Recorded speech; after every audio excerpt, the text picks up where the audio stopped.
Espacio ideal para tu streaming lo encontrás en Radio AMEP y AMEP TV. Seguinos en nuestras redes, Facebook, Twitch, X, Instagram, TikTok. Suscríbete a nuestros canales de YouTube, Radio AMEP, AMEP TV y AMEP Digital y activa la campanilla de notificaciones. Además, nos podés llevar con vos a todos lados bajándote la app de la radio y también podés vernos desde nuestra web www.radioamep.com.ar. El universo te escucha. Radio AMEP lo hace posible.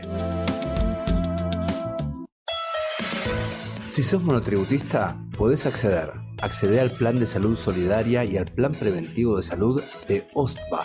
Cobertura, acompañamiento y respaldo para vos y tu familia. OSTBA, Unión de Trabajadores de Prensa de Buenos Aires.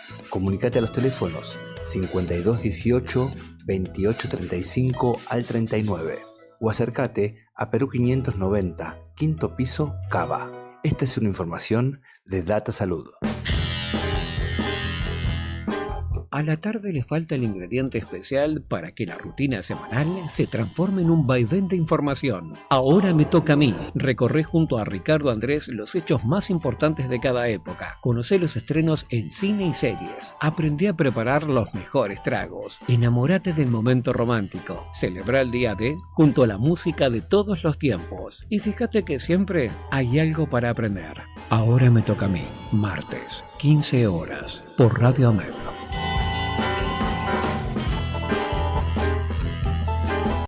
Empresa pública y Estado empresario en la Argentina. El libro de Marcelo Ruggier y Lucas Iramaguín. Un recorrido histórico y conceptual del Estado empresario argentino y de su rol estratégico para el desarrollo nacional. Conseguilo en librerías y en edicionessicus.com.ar. Ediciones Sicus. Libros para una cultura de la integración. Radio AMEP, un espacio ideal para tu streaming. Seguinos en nuestras redes Facebook, X, Instagram, TikTok y suscríbete a nuestros canales de YouTube y Twitch. Además, podés vernos desde nuestra web www.radioamep.com.ar. Llévanos con vos a todos lados bajándote la app de la radio. El universo te escucha. Radio AMEP lo hace posible. Hacer radio nunca fue más fácil. Animate, te brindamos un espacio en el barrio de San Cristóbal confortable y con la mejor tecnología para que puedas acercarte a lo que buscas. Seguinos en nuestras redes y suscríbete a nuestro canal de YouTube o bajate la aplicación de Radio AMEP. Animate a ser parte del periodismo del futuro. Consultas y promociones al 11 27 49 39 76. Animate a ser parte del periodismo del futuro. Las generaciones pasan y dejan un legado que marca en la identidad de su gente. La política, la economía, la cultura y las comunicaciones son solo parte del acervo cultural heredado generacionalmente. Alberto y Rubén nos indican cómo su generación puede enriquecer la nuestra, convirtiéndola en una generación espontánea. Con la conducción de Alberto Russo y Rubén Gusetti. Una generación clásica que informa a una nueva generación. Generación espontánea. Martes, 17 horas, por Radio AMEP.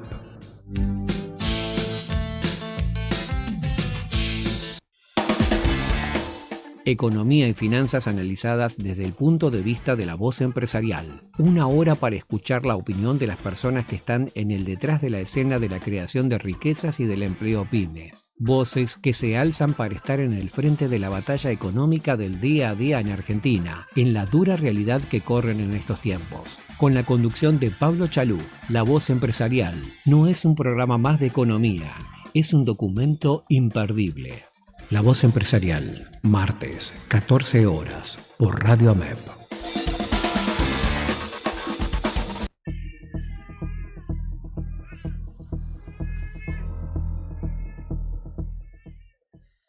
Hola, ¿qué tal? ¿Cómo andan? Espero que todos bien, estén donde quieran estar o puedan estar para escucharnos. Y en el momento que se cuelguen a los canales primarios donde transmitimos y después las retransmisiones. Saludos a todos. Voy a empezar con los agradecimientos. El último programa creo que se me pasó, fue muy tarde. Primero a Ricardo, el operador. A veces interviene, ojo. A veces se pliega. A Andy Puiver. Hace mucho que no lo vemos a Andy, A ver, Andy, ¿cuándo te venís para Buenos Aires? Tomamos un café o lo que sea y charlamos un poco. Sin el aporte de Andy, este programa no podría haber hecho. Y a Federico Queipo. ¿Vieron las presentaciones escritas que está haciendo Federico Queipo? Qué bárbaro, Casi basta leer lo que escribe, no hace falta hacer este programa. Así que verdaderamente gracias, Federico. El trabajo de productor es complicado. Es complicado. A veces los invitados entran bien, a veces tienen algún problema a último momento, hay que estar solucionando los problemas. Bueno, ahí está nuestro amigo y querido Federico, trabajando, y gracias a él podemos hacer este programa.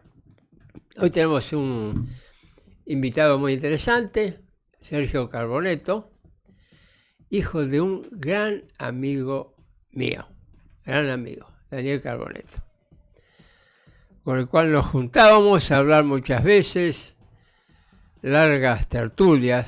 A veces participaba Sergio, a veces participaba Sebastián, son dos de los 3 o 4 hijos que tuvo. Y bueno, ahí lo vamos a tener a Sergio, que se ha especializado, es economista, pero se ha especializado en cuestiones internacionales. Creo que vamos a tener un muy interesante programa. Bueno, y hoy me gustaría hacer una suerte de popurrí, o sea, vamos a hacer algunas pildoritas sobre temas diversos y después vamos a tratar de hacer algo de conjunto. A ver, empecemos por el tema del Banco Central. ¿Vieron este proyecto que han mandado y demás cuestiones, no? Primera inquietud sobre esto. ¿Qué está tratando de hacer Milei con este proyecto que es extraordinario? Agarró el hacha o la motosierra y la aplicó a las funciones del Banco Central. Una sola función y basta, se acabó, es revolucionario, dijo. Ahora, ¿por qué todo este esfuerzo de Milei? Parece que, bueno, si él decide no utilizar más funciones del Banco Central, que no las utilice. De hecho, él está en el gobierno. ¿Qué quiere hacer Milei? ¿Comprometer los futuros gobiernos? Con este tema que el presidente del Banco Central va a ser más inamovible casi que el Papa. ¿Para qué? ¿Por qué tiene que hacer esto? ¿Es que acaso cree que no ganar las próximas elecciones? Porque si ganan las próximas elecciones, ¿quién le va a decir algo? ¿Él va a dejar o va a poner un nuevo presidente del Banco Central? Entonces, ¿para qué lo hace? Tiene poca confianza, pareciera, o está en esa estrategia de conmover con cuestiones así disruptivas y golpes de efecto. Alguien con mala voluntad, pero con inteligencia, dijo, y bueno, otra cosa no pueden hacer. ¿Qué quiere decir otra cosa no pueden decir? ¿Qué van a hacer? Solucionar la crisis económica no lo pueden porque están entrampados en sus propias cuestiones. Así que ahí tenemos el tema del Banco Central y una duda. Milei ha hecho un hincapié muy fuerte y lo ha tratado de plasmar en el articulado de la reforma del Banco Central, en que el presidente del Banco Central prácticamente sería inamovible. Muy bien. Además, la condición básica es que fuera independiente del Ministerio de Economía o del gobierno. Entonces, la pregunta es esta. Pongamos que se apruebe este nuevo estatuto del Banco Central. ¿Qué va a hacer con Bausili y Caputo? Porque ustedes saben, ¿no? Bausili es socio del ministro de Economía. ¿Cómo podemos decir que entonces el Banco Central es independiente del Ministerio de Economía cuando el Ministerio de Economía y el Banco Central resulta que son socios en la misma empresa? ¿Quién puede alegar entonces independencia? Así que, Milei, ¿qué vas a hacer? ¿Le vas a pedir la renuncia al Toto Caputo o se la vas a pedir a Bausili? Porque evidentemente, si sos dueño de tus propias palabras e intenciones, no podés dejar en el Banco Central un socio del ministro de Economía. ¿Quién se va a tragar de que son independientes? Entonces, mira, Milei, evidentemente que te gusta hacer así estas cosas que producen efecto, aunque sean disruptivas, aunque no sirvan para nada. Pero bueno, es lo mismo que haces con el presidente del Brasil, llamándolo de nuevo que es un ladrón, esto, aquello. ¿Para qué sirve eso? Te sirve a vos para obtener una cierta notoriedad, pero ¿le sirve al país? Ese es un tema. Pasemos al segundo tema. La visita de la directora gerente del Fondo Monetario Internacional la ha analizado muy bien Guillermo Moreno. No vamos a entrar demasiado ahí. Yo quiero entrar por dos detalles. Primer detalle. ¿Hubo algo en concreto de esa visita? Y ¿sabe lo único concreto que hubo? Es que le dijo al gobierno que el año que viene no iba a darle plata al Fondo Monetario. Todo muy bien, las palmaditas y todo lo demás, y al final de la jornada, ¿qué quiere decir? Que el gobierno va a tener que juntar 7.500 millones de dólares para pagarle al Fondo Monetario, cosa que no sabemos si ellos tenían calculado o no tenían calculado. Por algo se lo dijo la directora gerente del fondo. Le dijo en buenos términos, bien, estas cosas son diplomáticas, pero se lo dijo. Le dijo, el año que viene ustedes no van a necesitar que le volvamos a prestar plata. Así que, muchachos, a juntar los dólares. Muy bien. Vamos a tener más país, nos van a vender todo, a nosotros nos van a vender. Sí, claro, están vendiendo todo, estimado Ricardo, están vendiendo todo. Bueno, entonces, ¿de dónde van a sacar los dólares? Yo me digo, che, pero Pablo Chaliú, ¿no te das cuenta que están acumulando dólares? Han comprado, yo qué sé, 8.000, 10.000, 12.000, hay muchos cálculos, no importa, han comprado una gran cantidad de dólares. Que dice que anda muy bien eso. ¿Y de dónde sacaron los dólares? Y de la balanza comercial, de las ventas al exterior, en relación a las compras. Cuando un país vende más al exterior de lo que compra en el país, tiene una ganancia o un superávit. Vamos a poner el término correcto, es un superávit. Y ese superávit se refleja en que entran dineros o entran reservas en forma de divisas extranjeras. Entonces, muchos han dicho, bueno, se debe a eso, mirá qué bien. Es cierto que hay un superávit del comercio exterior. Y motivado por vaca muerta y, bueno, sector agropecuario y algo de minerales. Pero nada más que por eso, no, muchachos, la recesión está ayudando a eso, no les queda la menor duda. La recesión hace que las importaciones, las compras al exterior caigan. Pero además libera recursos para la exportación. Pongamos que el país estuviera creciendo realmente como tiene que crecer al 5, 6 o 7%, con la industria creciendo al 7%, la construcción creciendo al 7%. ¿Ustedes creen que se hubiera podido exportar lo que se exportó de vaca muerta? No. ¿Y por qué? Y porque esa producción de vaca muerta se tendría que haber dedicado a abastecer el mercado interno, que estaba como no está demandante, sino que está caído, le ha permitido al sector energético vender al exterior. Es la recesión. Ahora, muy bien, de hecho que existe el superávit, digámoslo, por una causa, por la otra, pero es bueno aclararlo, que es la recesión la que está ayudando en una manera casi determinante a ese superávit. Entonces uno dice, bueno, está bien, pero ahí están los dólares. Ahí están los dólares. Muchachos, los dólares de la balanza comercial, ¿saben dónde se van? Al atesoramiento del público.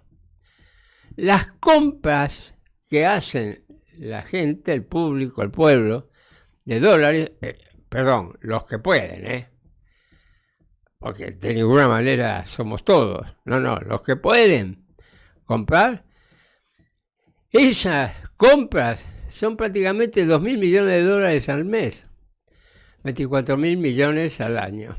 ¿Y eso qué significa? Y que casi eso supera el superávit de la balanza comercial. Y ahora salió una nueva estadística. Las compras de reserva que hacen las empresas para pagar dividendos y utilidades también son casi 1.000 millones de dólares al mes. ¿Y de dónde salieron las reservas entonces? ¿Y saben de dónde? Una parte importante del endeudamiento privado. Las grandes empresas energéticas, básicamente, y alguna otra que tiene interés energético, pero en otro sector, ¿qué hacen? Se endeudan con lo que se llama obligaciones negociables. Se endeudan para lograr los dólares que necesitan para su desarrollo y pagar una tasa de interés interesante, 7, a veces 8% anual. Muy bien. Y hubo una avalancha de estas obligaciones negociables. Pero guarda, que esa avalancha empieza a ceder. Entonces ya no hay tantas empresas. ¿Y por qué, Pablo, están cediendo esa? ¿Y por qué? ¿Qué les parece? ¿Habrá paz cambiaria? ¿Podrá mantenerse independientemente? ¿O empezamos a entrar en un problema, a un terreno resbaladizo con el tipo de cambio? ¿Acaso el gobierno está sosteniendo el tipo de cambio? Sí. El gobierno está sosteniendo el tipo de cambio, lo hace de varias maneras. Porque vende al futuro. ¿Qué quiere decir vende al futuro? Que si alguien tiene duda de cuánto va a estar el dólar, el gobierno dice, yo te aseguro un tipo de cambio y te vendo. De acá a 2 meses, 3 meses, cuando vos necesitas, yo te vendo el tipo de cambio, que obviamente es un tipo de cambio más bajo. Después, si tiene pérdida, este gobierno tiene tantos agujeros que uno más. Y entonces, ¿cómo se maneja esto, estimados? Es complicado, ¿no? Empieza a complicarse la situación en el sector externo. ¿Es inmediato? No es inmediato. ¿Las tendencias están a la complicación? Sí, las tendencias están a la complicación. Y solo es el tipo de cambio lo que está complicado, muchachos. Venimos diciendo que la economía real no tiene piso. Cuando les dije esto hace ya varios programas, recibí alguna crítica, como diciendo, no puede ser que no haya un piso. Y yo, miren, van a ver que esto va a seguir cayendo. Y sigue cayendo la economía real. Porque por más que Milei haya salido a decir que estamos viviendo, yo qué sé, mejor que Alemania y que dentro de poco vamos a tener un Producto Bruto que supere a China y Estados Unidos en conjunto, porque Milei cuando empieza a hablar, ojo, por más que diga eso, anda mal la economía, anda muy mal la economía. Las empresas ya no aguantan, cierran, se reformulan, cada vez hay más gente buscando trabajo. Cada vez hay más problemas en aquella gente que, bueno, que tiene changas o trabaja de repartidor de comida o de lo que sea. Cada vez hay más problemas. Cada vez cuesta más conseguir el dinero. O sea, realmente está complicada la situación. Tan complicada está que ya lo hemos dicho, pero lo vamos a volver a decir.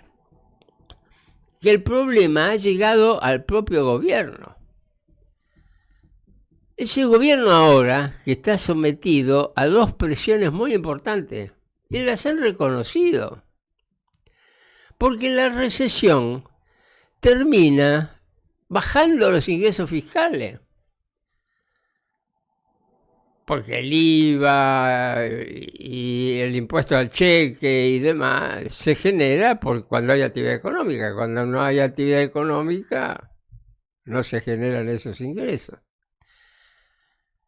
¿Y qué está pasando? Y bueno, el superávit fiscal se logró estos meses porque el gobierno dejó de pagar. En un argot técnico aumentó la deuda flotante. Pero ¿hasta cuándo puede hacer eso? No puede. Y ya el mismo ministro Caputo dijo, ojo que no podemos seguir bajando el gasto. Ya el gasto empieza a tener una situación de inflexibilidad que no podemos. Entonces hay que aumentar la recaudación. ¿Cómo no van a aumentar la recaudación? Bueno, las privatizaciones.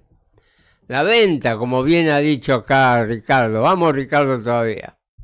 La venta de activos, sí, pero guarda, eso no es tan fácil tampoco. ¿Por qué no es tan fácil? Muchas van a requerir un acuerdo especial. ¿Y qué van a decir los gobernadores? ¿Van a aplaudir o le va a decir, espera un minutito, estimado? Venga, siéntese y arreglemos cuentas. Resulta que lo que pueden entrar por un lado le va a salir por el otro. Tengamos cuidado con eso. Entonces tenemos el primer elemento por el cual el gobierno está choqueado. Y el segundo elemento, desde la parte política, empezaron a chiflarle a los muchachos y le dijeron, che, si este tema de los ingresos populares siguen así, la gente que no puede pagar, la mora, ojo que el año que viene salimos tercero o quizá cuarto. ¿Qué pasó en Santiago del Estero? Epa, complicado, ¿no? Se cayó la estantería. Y bueno, ahí tenemos los dos grandes problemas de la economía que tanto niegan Milei y Caputo. Ahí están y lo están jodiendo ustedes también, al gobierno también. ¿Por qué? Porque hay algo que hay que aprender. Vino la directora gerente del fondo con ese mensaje, para mí traía ese único mensaje, que dijo, muchacho, el año que viene no vamos a poner la plata. Muy bien, eso es lo concreto. ¿Y qué dijo la directora gerente? Muy bien, la macroeconomía extraordinaria, pero siempre lo que viene después del pero es la verdad. Pero y las pymes, che, directora gerente, ya lo dijimos acá, Caputo, Milei, vos no podés decir que anda bien la macroeconomía si anda mal la micro. Porque la micro es efecto de la macro. Y si anda mal la micro es porque está mal la macro. Entonces, ¿puede salir de esta encerrona el gobierno? ¿Y cómo va a salir? Muy difícil, ¿no? Bueno, vamos a ver cómo evoluciona esta situación en el futuro. Pero, ojo, cada vez más complicada. Y acá lo tenemos a Sergio. ¿Cómo anda, amigo y compañero? ¿Cómo anda, Sergio? Tanto tiempo. No mucho. No mucho, pero bueno, unas semanas se extrañan. Sí, tuvimos que suspender una reunión entre nosotros el miércoles, pero este miércoles la hacemos, ya que te tengo ahí, te lo comento. ¿Qué decís, Sergio? Un gusto, Bien. Siguiendo un poco los acontecimientos geopolíticos mundiales que nos siguen sorprendiendo. A ver, ¿qué te sorprendió? No tanto, porque ya... ¿Qué te sorprendió? Bueno, algunas cosas que, por ejemplo, señalaste vos en el programa pasado y en otros programas, como la estatización o nacionalización en Inglaterra, veamos cómo termina el proceso legal, quién paga y quién adquiere las compañías, de la importante, muy importante acería inglesa. British Steel. Claro. Y luego también anunciaste cómo habían subido importantemente los aranceles europeos a neumáticos provenientes de China. Que creo que son síntomas que se están presentando permanentemente, que advierten sobre que el proceso de globalización, que fue la característica principal o primordial a partir de la caída del muro de Berlín, allá por fines del siglo pasado, cuando se planteó un esquema global donde se asignaron roles. ¿Se asignaron? Asignaron roles. Roles, claro. Roles. América del Norte, que era la primera potencia mundial que había solucionado las dos guerras anteriores, junto con Rusia, en Europa. Recordemos cuando a los gritos Churchill en la Segunda Guerra llamaba a la participación del pueblo norteamericano en la guerra de Europa, que Washington no tenía muchas ganas de participar. ¿Qué? Espera. ¿Era Washington o era el pueblo americano que no tenía ganas? Washington la capital y el pueblo norteamericano estaba... no, pero una cosa Roosevelt era el presidente. Claro, pero una cosa es la clase política, la casta. Sí, la clase política y la élite. O el pueblo, el que no quería involucrarse en la guerra. Desconozco, es muy difícil ponerse, pero supongo que la justificación fue... muy, muy trabajada, desde Londres y desde Washington para armar la participación. Igual recordemos que participó Estados Unidos en la primera y en la segunda con participaciones determinantes. Sí, claro. Tanto igual que Moscú, digamos, ¿no? Si no hubiesen participado, por ahí... otro sería el panorama. Historia, ¿no? Bien.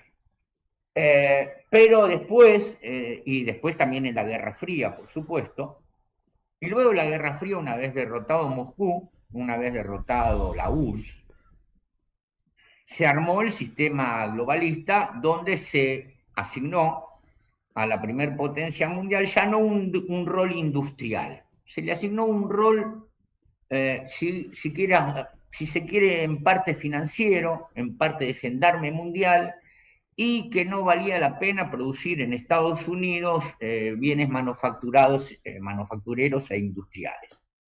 Y comenzó la desindustrialización de la primera potencia mundial. Lentamente fue sucediendo, se generó lo que hoy es conocido como la cadena del óxido. Surgieron las tecnológicas como alternativa, pero fue una situación donde generó que grandes masas de trabajadores norteamericanos y de capital norteamericano comience a quedar ocioso.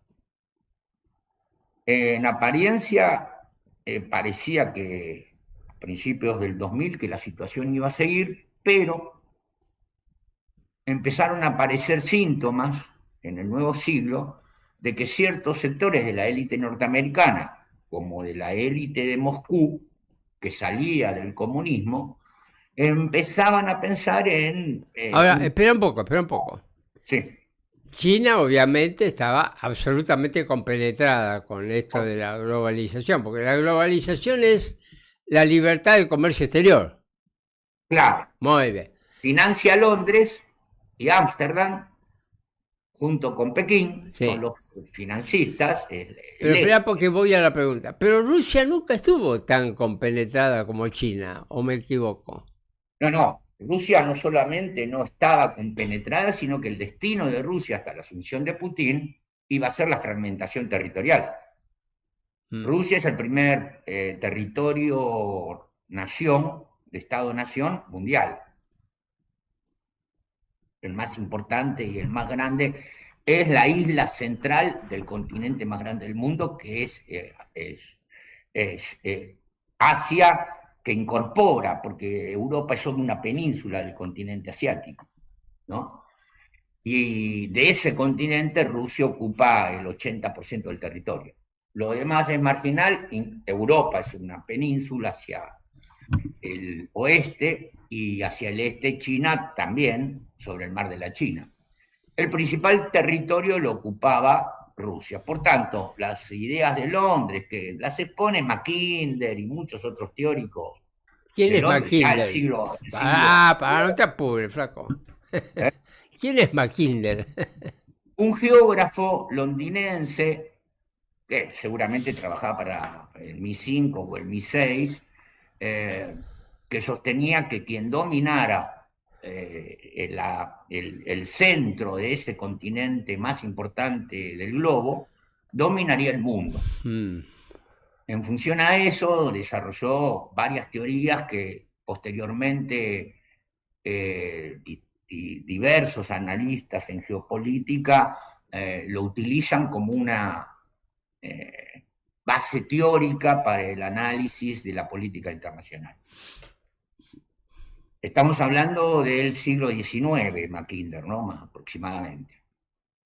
Ahora bien, eso se extendió, sucedieron las dos guerras, y basados en esa teoría, los emergentes en la globalización después de la Guerra Fría, derrotando a la Unión de Repúblicas Socialistas Soviéticas y ya teniendo a Washington encaminado, dijeron, bueno, es el momento de armar un nuevo esquema global, que es: nosotros producimos el financiamiento, manejamos los seguros y la banca internacional desde Ámsterdam y Londres, y el chino barato produce. China tenía un montón de recursos de mano de obra barata por todos lados.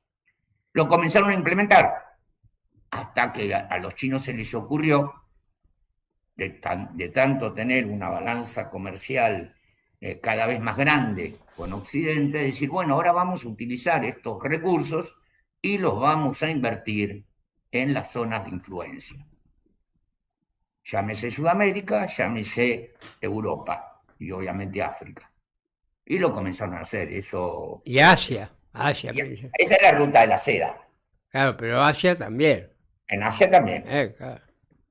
Pero digo, esa es la ruta de la seda, ¿no? Sí, vieja. Entre tanto, toda América, desde Alaska a Tierra del Fuego, sufríamos las consecuencias de pérdidas de empleo y de pérdidas de capacidad de generar empleo, es decir, de pérdidas de empresas. Todos conocemos, desde los 90 a la actualidad, la cantidad de empresas y activos, porque cuando un país pierde una empresa, pierde un activo, pierde capital. Pierde ahorro acumulado. Pierde ahorro acumulado. Exactamente, a lo largo del tiempo. Conocimiento, ahorro y también empleo de hoy, o capacidades de generar nuevo empleo. Eso lo advirtieron en Estados Unidos, principalmente los seguidores de la escuela de Hamilton, la escuela americana de economía. Y para un poco, que nosotros sabemos, pero explícate un poquito, ¿quién era Hamilton? Bueno, son los fundadores de la patria en economía en Estados Unidos. Es la escuela americana que detona la guerra de independencia contra Londres. Decime, ¿se estudia Hamilton en las carreras de economía? Sí, lo estudiamos entre nosotros los peronistas. No se lo escamotea. En la universidad nunca lo estudié con vos, con mi viejo, con Guillermo, con algunos otros, pero en la universidad es casi prohibido hablar. Del otro lado de Alemania tenías a Lis, ¿no? Claro. Dos economistas extraordinarios eran. Exactamente. De una escuela extraordinaria, que no se estudian en la Facultad de Economía. ¿Cómo puede ser esto? No podés estudiar a Marx, incluso en la UBA. Sí, pero ese no. No vas a estudiar. Hay que decirle a Roberto Pons, viste que Roberto Pons está en la facultad. Roberto, ¿por qué no se estudia Lewis y Hamilton? Sí, Sebastián ya está al tanto también. Ah, Sebastián, claro. mi hermano, Carboneto, digamos, otro Carboneto más chico que yo. Él lo estudió muy bueno, nosotros, vos, siempre es parte de nuestra biblioteca, digamos, ¿no? Sí, claro. Y bueno, planteaban en esencia que la cobertura de aranceles es necesario frente a un desarrollo capitalista desigual en tiempos y que para equiparar las productividades es necesario proteger con aranceles en el comercio exterior para equiparar esa diferencia de productividad hasta alcanzar niveles de competitividad adecuados. Es lo que empezó a aplicar Trump directamente, lo comenzó a hacer en su primer gobierno, pero con mucha profundidad y rapidez hoy. Es decir, y esto nos lleva a una segunda cuestión, porque además de salirse de la Organización Mundial de Comercio, la primer potencia mundial sigue siendo Estados Unidos, y si empieza a hacer una estrategia de esta naturaleza junto con un orden geopolítico que ya no lo plantea de este a oeste, sino de norte a sur, es decir, Ushuaia a Groenlandia, Alaska. Claro, al Ártico, o de la Antártica al Ártico, está planteando directamente, está descrito en sus documentos estratégicos, no estoy inventando, ¿no? Está, simplemente uno puede leer los principales documentos. Directiva de seguridad, ¿no? Claro. Entonces, ya está planteando un nuevo orden internacional. Un nuevo orden internacional que es el hemisferio occidental que señalamos, sumado a que va a disputar Europa.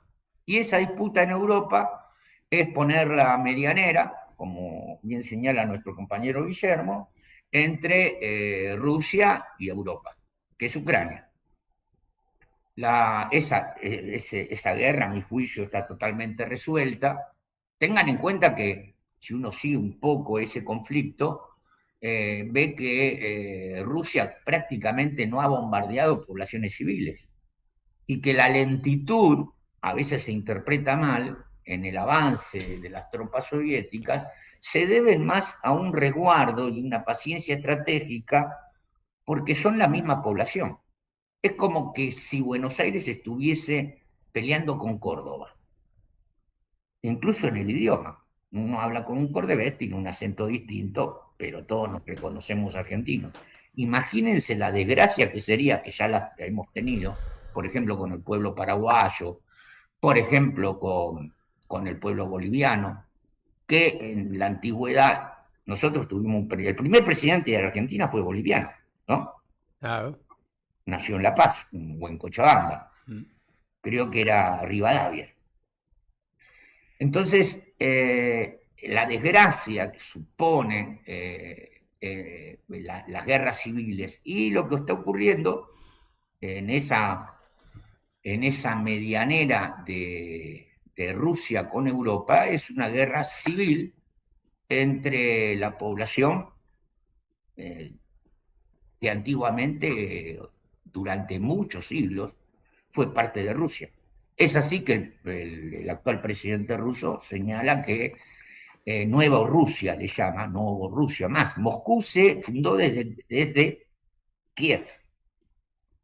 Moscú no fundó Kiev, Kiev fundó Moscú. Por eso tienen tanto cuidado en los bombardeos y son muy sintonizados para solamente atacar objetivos militares. Ahora, Sergio, dos cosas. La primera, vos dijiste que la estrategia de Estados Unidos es del norte a sur. Sur a norte, bueno, desde la Antártica al Ártico o desde la Antártica o desde Tierra del Fuego a Alaska. Pero por el medio le pasa a los ingleses, por un costadito y por el medio. ¿Cómo es este tema? Estados Unidos, ¿cómo es? Rompe ese maridaje tan extraordinario que tenía con Inglaterra. Yo creo que hay que tener, a ver, los únicos que quemaron la Casa Blanca, invadieron Estados Unidos y quemaron la Casa Blanca fueron los ingleses. Sí. No en la guerra de independencia, sino en la guerra posterior a la independencia. Tienen 2 guerras con Estados Unidos, con Inglaterra. La de 1812 es la segunda. Toman la Casa Blanca y se la queman.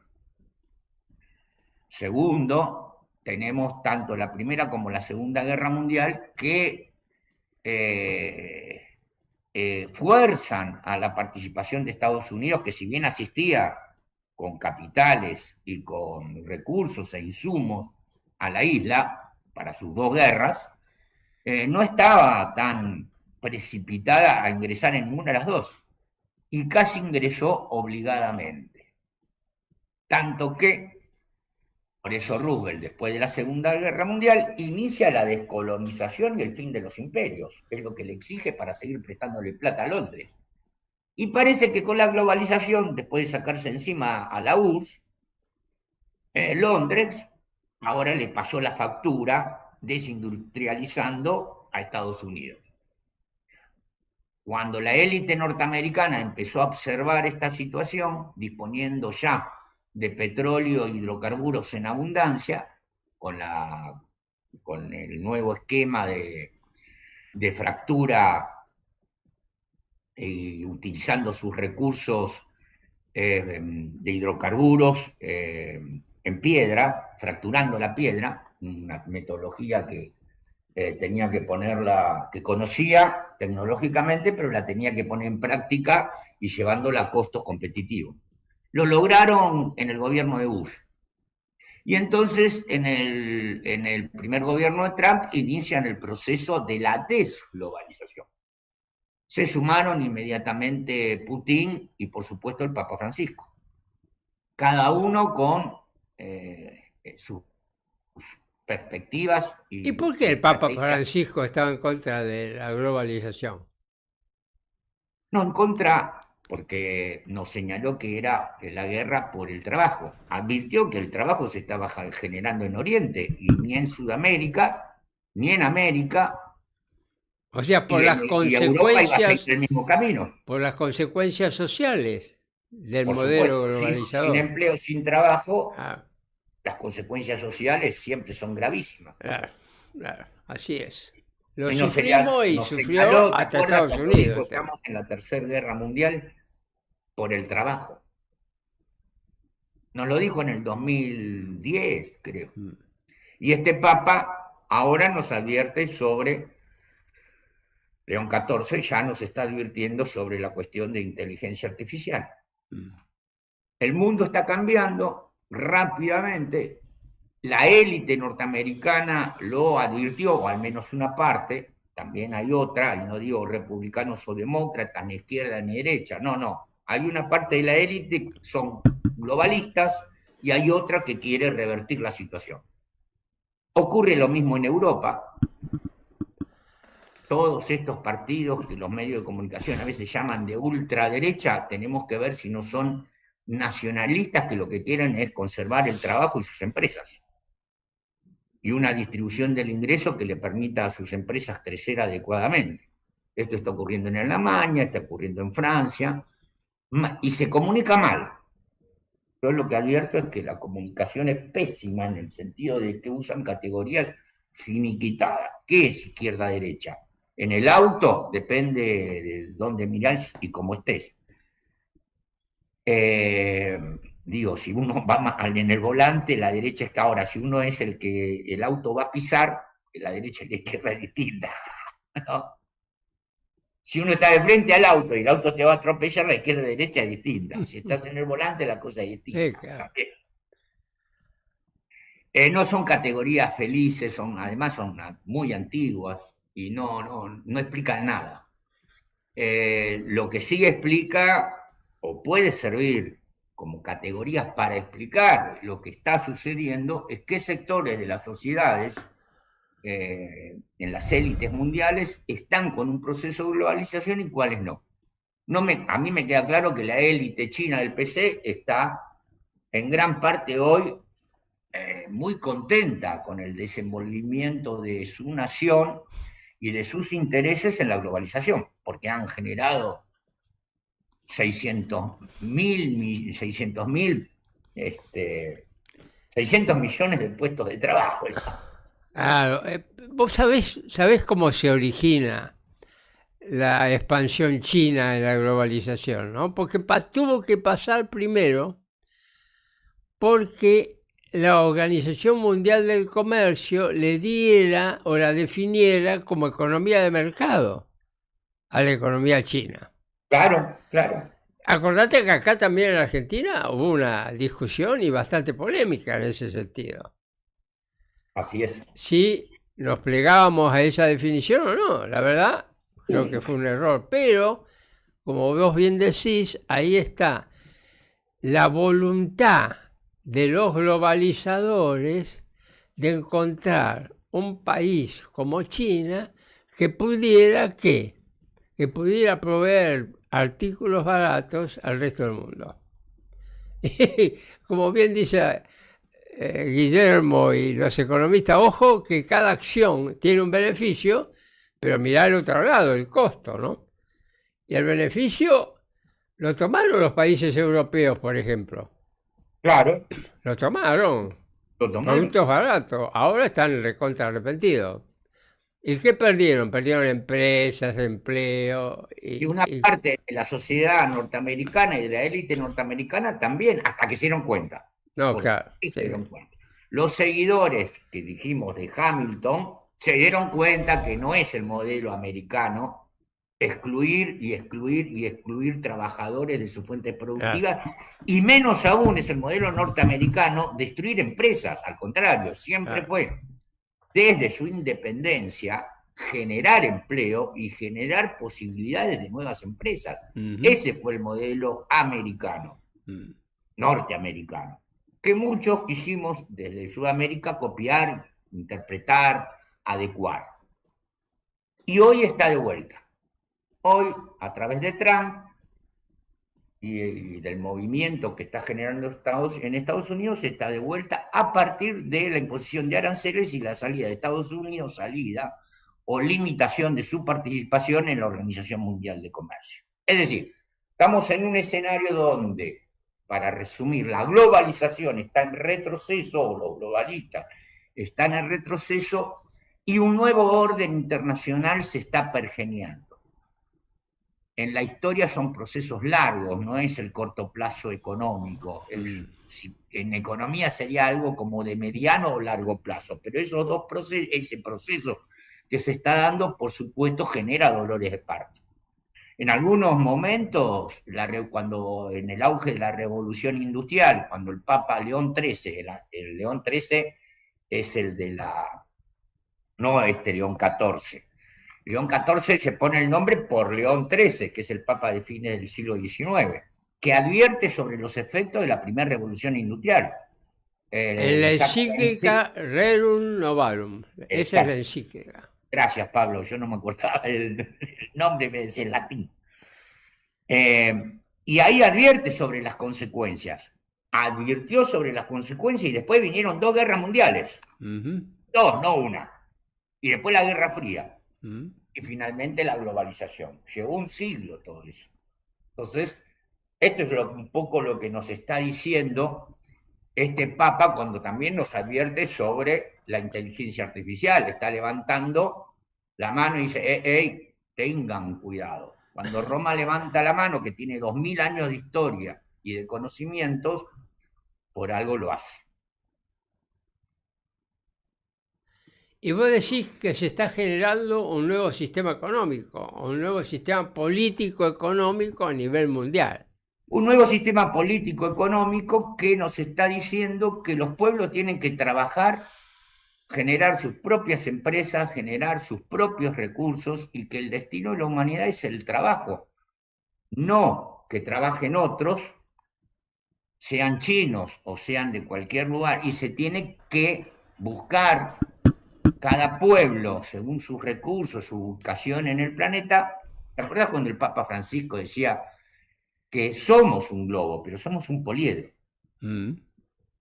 Es muy interesante esa afirmación. Esa figura, porque en cada poliedro tiene lugar un pueblo, con su cultura, su capacidad empresarial, su capacidad de organización, sus formas de organización, su lenguaje. Nos cuesta, pero lo que ocurre es que yo sigo leyendo al Papa Francisco y al actual Papa, porque disponen de conocimientos acumulados hace 2000 años, 20 siglos, y son muy prudentes cada vez que salen a hablar en la historia. Y Ahora, si no, Sergio, hablando de la última evolución que está teniendo esta historia o este drama, la inteligencia artificial. Vos viste que Elon Musk y Thiel están propugnando una sociedad radicalmente diferente a la cual estamos viviendo. Según ellos dicen, la conjunción de la inteligencia artificial con la robotización va a hacer que el trabajo desaparezca, que ya no haya necesidad de trabajar. ¿Por qué opinas de esta cuestión? Yo creo que falta en el análisis una variable determinante que es el tiempo. Viste que cuando vos haces la ecuación para determinar o evaluar un proyecto, si vos querés la rentabilidad del capital y encontrar en cuánto tiempo yo deprecio una maquinaria, un automóvil, mientras más tiempo tenga del proyecto, es más posible que sea rentable.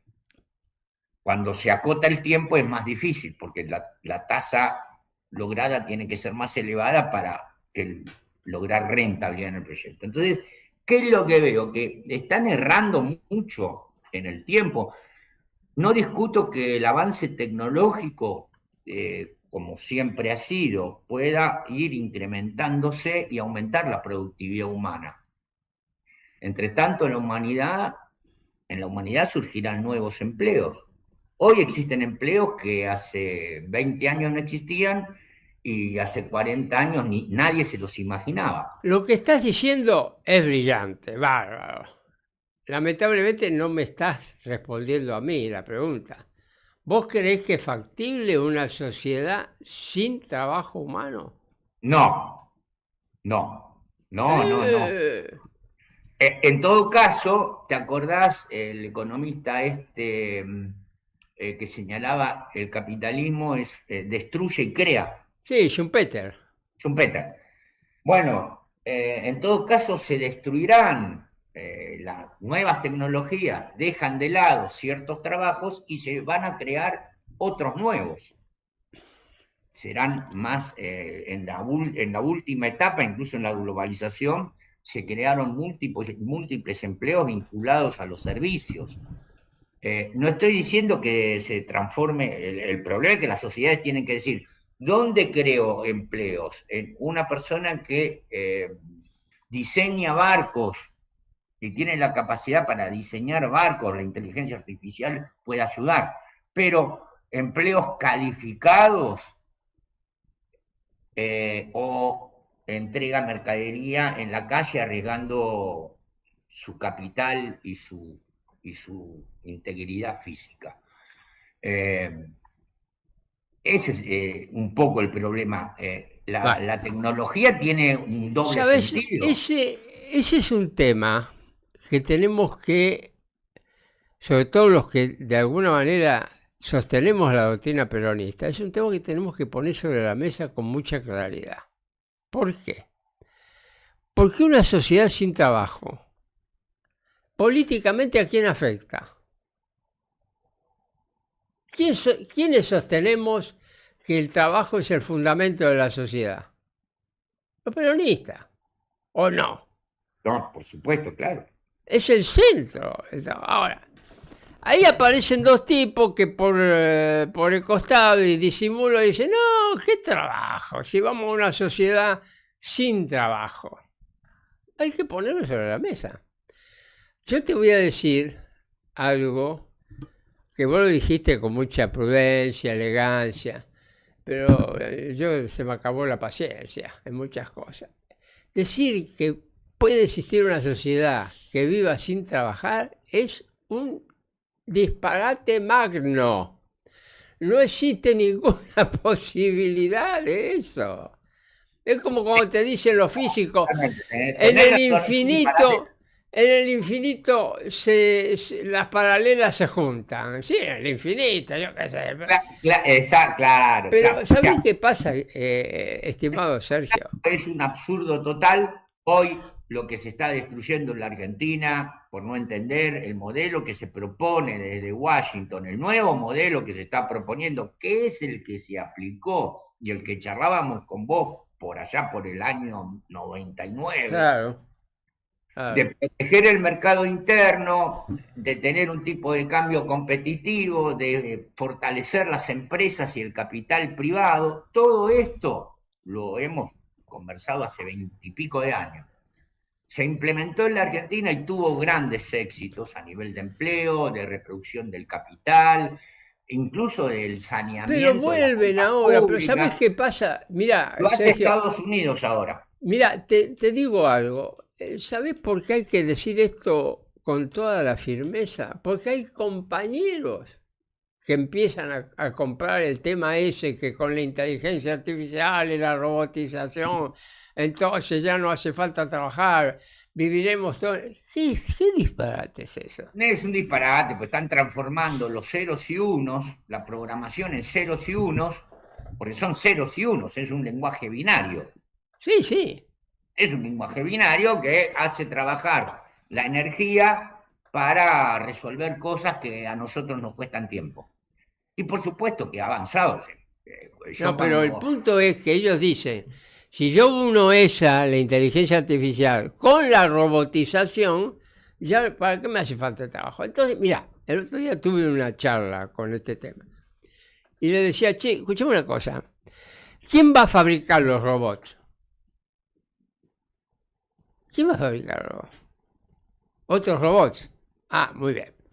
¿Y quién va a fabricar los robots para fabricar los robots? Otros dos. Otros robots. Ah, muy bien, querido. Es el huevo y la gallina. Escuchame una cosa. Y vos sabés que los robots hay que hacerle service, se rompen. ¿Quién va a reparar los robots? ¿Otro robot? Y cuando se rompan los robots que tienen... Muchachos, se lo jodan. Además una cosa. ¿Dónde se van a originar los ingresos de la gente para comprar las mercancías? ¿Y cómo vas a distribuir el ingreso? Es un disparate total, absoluto.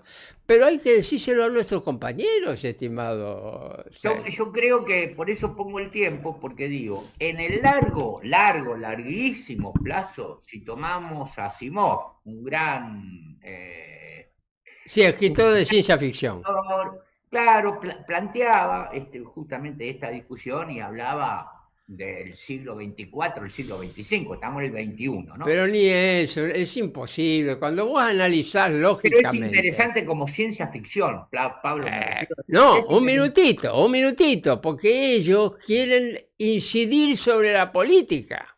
Ahora, pero uno de los problemas de la globalización, por eso también se está acabando, es que llevar un buque Panamax desde el puerto de Chancay, lleno de granilla, ni siquiera un mineral procesado, granilla de los Andes, luego llevarlo hasta el puerto de Chancay, procesarlo y devolverlo como automóviles, camiones, sea al puerto de California o al de Chancay, lleno de manufactura, eso es carísimo en hidrocarburos. Entonces, los mismos que planteaban la necesidad de cambiar el sistema energético basado en hidrocarburos, hoy el 60% del mundo se mueve con los hidrocarburos, a un sistema de energía solar, de viento, ¿no? Bueno, es carísimo. Claro, es carísimo. ¿Y quién va a pagar eso? Bueno, espera, Sergio. Ahora no, porque dice... No, porque se nos termina el programa. Lo vamos a hacer con buques atómicos. Así que el combustible es ilimitado. No, tampoco. Tampoco. No hay nada gratis en esta vida. Bueno, escúchame, vamos a tener más oportunidad de seguir conversando sobre este y otros temas, estimado Sergio. Un gusto estar. Porque Gracias por la te invitación, quedaste Pablo. comprometido a ser columnista de este programa. Así que lo vamos a ver. Pero escúchame, ahí ya me están mirando con malos ojos porque tengo menos de un minuto. Última reflexión, chiquitita. A los botes. Ah, Última reflexión, Sergio. la única salida del pueblo argentino es trabajando con sus empresas y generando más capacidad de empleo y más capacidad de recaudación y más capacidad de felicidad para todo el pueblo argentino. Pero Ese- muy bien, estimado Sergio. Un aplauso para Sergio. Bueno, y con esto vamos terminando. Estimados, gracias a aquellos que nos escuchan y nos escucharán. Y bueno, será hasta el próximo martes. Abrazo a todos. Chao, chao. Gracias, Sergio. Un abrazo. Chao.